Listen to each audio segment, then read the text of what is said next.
Hello everyone, welcome to week 4 of the course. We're reading Glenn Gray's essay, The Idea of Death and Existentialism. And week 4 really marks the end of the first half of the course. You might say that the first half of the course was an exploration of the Epicurean view of death. Last week we looked at a rather technical and extended examination of the notion of death as limit, which is certainly one that's suggested by Epicurus' view that death is nothing, neither good nor bad is what I think Epicurus meant primarily, but in a way it's also not a thing. I mean, that is, if we view death as the complete and utter end of the person in his or her entirety, then death really becomes nothing. It doesn't become a thing of any sort, except insofar as we can conceptualize it as the limit of our existence.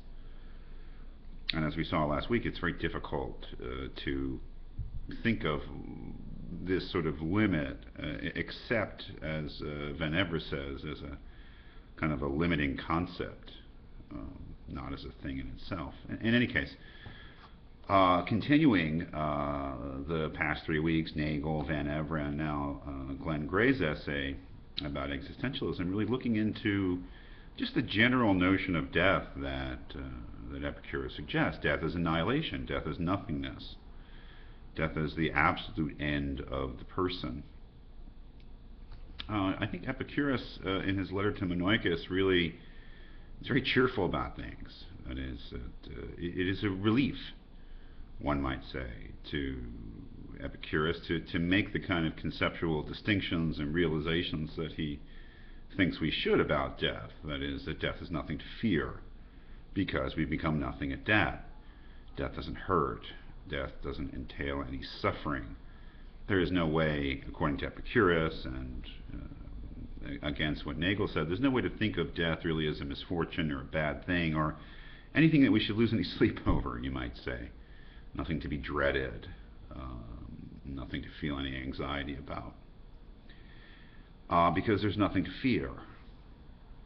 Well, I would say that as we look at this essay by Glenn Gray, that the general notion of death that's presupposed by the two existentialists that Gray writes about, Karl Jaspers and Martin Heidegger, although they generally, I would say, they're Epicureans insofar as they believe that death is the end of the person, the absolute end of the person, that there's no personal survival of any sort, that it's merely the limit of the existence of the person, the end of the existence of the person in the most final sense of that.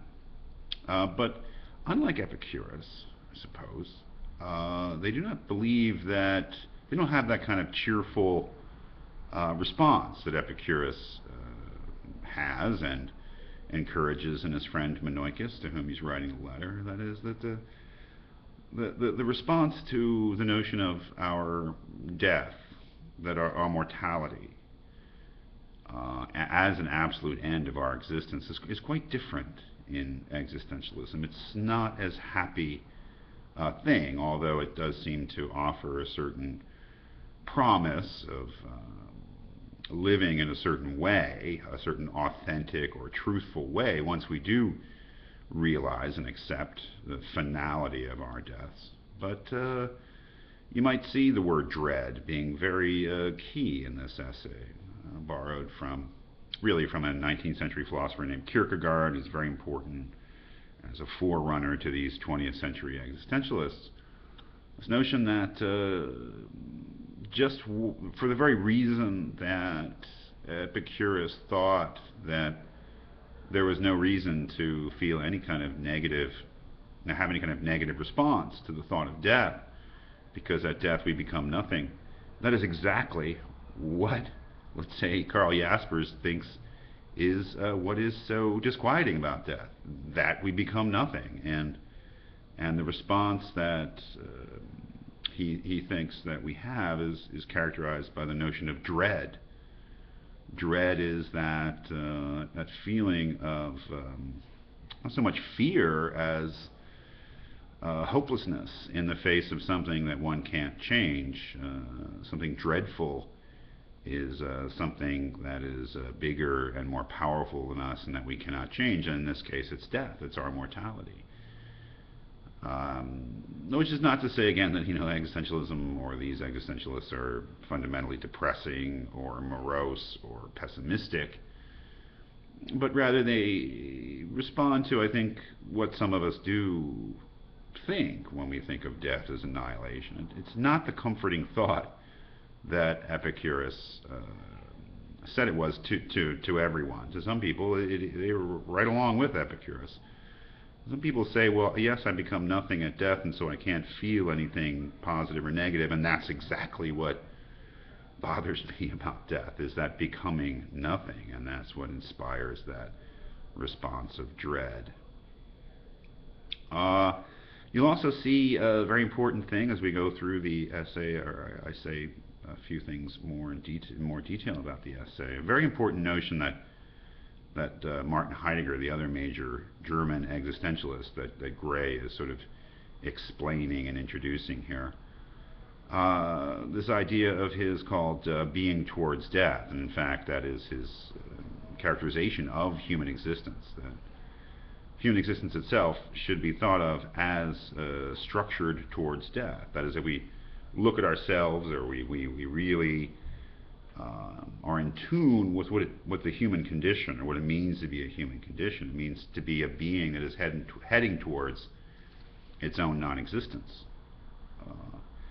I have included a clip, if you follow the link, the clip is the last few minutes of a classic movie from 1981. Some of you may have seen it or have heard of it, called My Dinner with Andre, which is a wonderful film.